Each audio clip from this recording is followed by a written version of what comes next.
I had the compartment to myself up to Rohana, and then a girl got in. The couple who saw her off were probably her parents. They seemed very anxious about her comfort, and the woman gave the girl detailed instructions as to where to keep her things, when not to lean out of the windows, and how to avoid speaking to strangers. They said their goodbyes. The train pulled out of the station. As I was totally blind at the time, my eyes sensitive only to light and darkness, I was unable to tell what the girl looked like. But I knew she wore slippers from the way they slapped against her heels. It would take me some time to discover something about her looks, and perhaps I never would. But I liked the sound of her voice and even the sound of her slippers. Are you going all the way to Dehra? I asked. I must have been sitting in a dark corner because my voice startled her. She gave a little exclamation and said, I didn't know anyone else was here. Well, it often happens that people with good eyesight fail to see what is right in front of them. They have too much to take in, I suppose. Whereas people who cannot see or see very little have to take in only the essentials. I did not see you either, I said. But I heard you come in. I wondered if I would be able to prevent her from discovering that I was blind. I thought, provided I keep to my seat, it should not be too difficult. The girl said, I am getting down at Saharanpur. My aunt is meeting me there. Then I had better not to be too familiar, I said. Aunts are usually formidable creatures. Where are you going? She asked. To Dehra and then to Mussoorie. Oh, how lucky you are.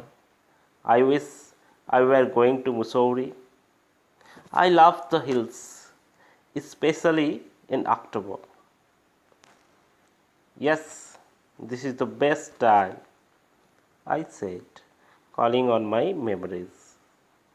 The hills are covered with wild dahlias, the sun is delicious, and at night you can sit in front of a log fire and have a drink. Most of the tourists have gone, and the roads are quiet and almost deserted. Yes, October is the best time. She was silent, and I wondered if my words had touched her, or whether she thought me a romantic fool. Then I made a mistake. What is it like outside? I asked. She seemed to find nothing strange in the question. Had she noticed already that I could not see? But her next question removed my doubts. Why don't you look out of the window? She asked.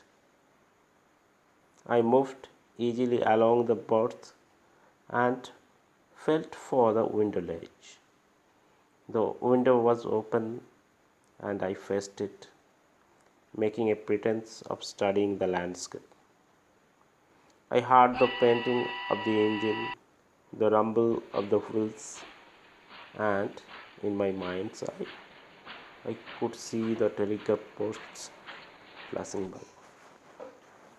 Have you noticed, I ventured, that trees seem to be moving while we seem to be standing still? That always happens, she said. Do you see any animals?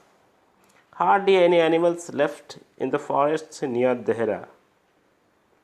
I turned from the window and faced the girl, and for a while we sat in silence. You have an interesting face, I remarked.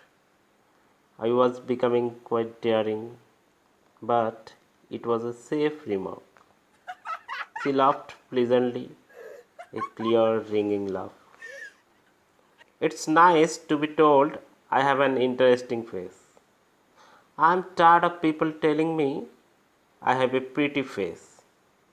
Oh, so you do have a pretty face, thought I, and aloud said, well, an interesting face can also be pretty.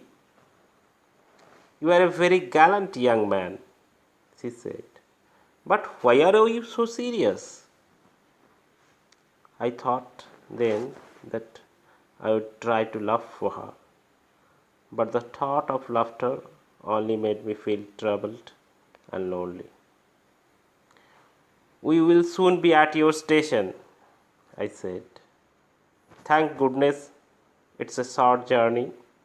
I can't bear to sit in a train for more than 2 or 3 hours. Yet I was prepared to sit there for almost any length of time, just to listen to her talking. Her voice had the sparkle of a mountain stream.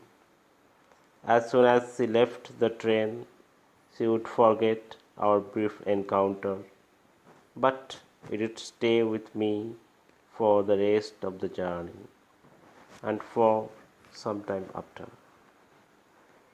The engine's whistle shrieked, the carriage wheels changed their sound and rhythm. The girl got up and began to collect her things. I wondered if she wore her hair in a bun, or if it was plaited, or if it hung loose over her shoulders, or if it was cut very short. The train drew slowly into the station. Outside there was the shouting of porters and vendors and a high-pitched female voice near the carriage door, which must have belonged to the girl's aunt. Goodbye, said the girl. She was standing very close to me, so close that the perfume from her hair was tantalizing. I wanted to raise my hand and touch her hair, but she moved away. Only the perfume still lingered where she had stood. There was some confusion in the doorway. A man getting into the compartment stammered an apology. Then the door banged shut, and the vault was shut out again. I returned to my berth. The guard blew his whistle, and we moved off. Once again, I had a game to play and a new fellow traveler. The train gathered speed. The whistles took up their song. The carriage groaned and shook. I found the window and sat in front of it, staring into the daylight that was darkness for me. So many things were happening outside the window. It could be a fascinating game, guessing what went on out there. The man who entered the compartment broke into my reverie. You must be disappointed, he said. I am sorry I am not as attractive a traveling companion as the one who just left. She was an interesting girl, I said. Can you tell me, did she keep her hair long or short? I don't remember, he said, sounding puzzled. It was her eyes I noticed, not her hair. She had beautiful eyes, but they were of no use to her. She was completely blind. Didn't you notice?